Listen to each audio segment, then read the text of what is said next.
Hello, my name is Allison Barrow, and today I will be presenting on our work titled Subjective and Objective Analyses of Collaboration and Co-Presence in a Virtual Reality Remote Environment.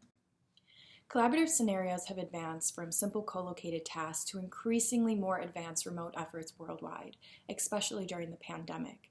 Interfaces such as Zoom, Skype, Facebook enable remote collaboration on a 2D platform.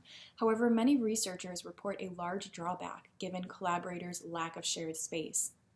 As a result, many XR technologies have developed to support tasks involving several collaborators in shared virtual worlds.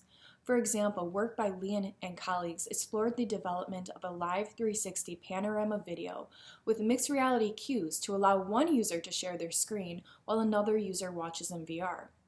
Also, Rhee and colleagues developed a system where the movements of one user is captured by a 360 camera, then recreated as an avatar for again another user to view in VR. Now, despite these efforts, there are limited studies that investigate VR remote collaboration platforms where two users contribute equally to a task, rather than one contributing and one watching, especially across platforms.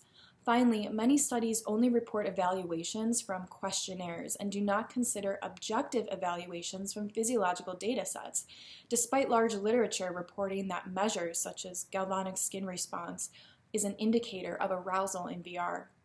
Thus, the purpose of our study is to evaluate subjective and objective measures of collaboration in a shared environment where both individuals can equally and simultaneously contribute to an object assembly task.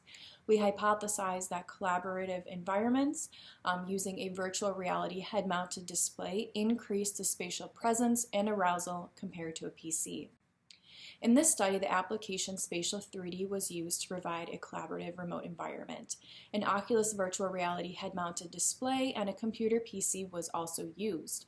Also, the task performed by the two users consisted of a model assembly task. Here we show the viewpoint of this task from the perspective of the HMD and the PC. At the start of the experiment, the pair of participants signed a consent form and completed a demographic survey.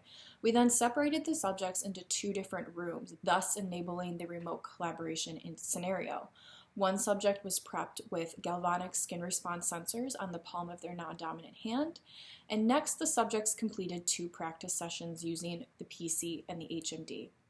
During the experimental sessions, we set up the subjects in one of four remote collaboration environments, both subjects using the HMD, Subject 1 using the HMD while Subject 2 uses the PC, the reverse, and both subjects using the PC.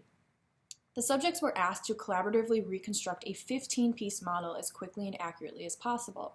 A final pictorial representation of the model was visible throughout the session for reference, and the subjects could communicate using an integrated microphone and speaker on both the HMD and PC. After each session, the subjects completed an iGroup presence questionnaire, and at the end of the experiment, they completed an open-ended survey, giving their feedback. We are now going to report the results of 5 pairs, or 10 participants. For the number of nonspecific skin conductance responses, the measure from the galvanic skin response data, the number of peaks per minute was compared across sessions. Larger values for peaks per minute indicate higher arousal. The results here show significant differences between the HMD-HMD and PC-HMD condition, as well as HMD-HMD and PC-PC. For the general sense of presence, spatial presence, and involvement, or co-presence, the HMD-HMD and HMD-PC conditions were rated significantly higher than all others. In terms of realism, no significant differences was found. The results of this study supported the initial hypothesis that VR-based interfaces would produce higher levels of arousal and presence, indicated by the increased number of GSR nonspecific skin conductance responses and the IPQ response. In the open-ended questionnaire, subjects reported that the VR head-mounted display increased their connection to collaborators and enabled better task performance.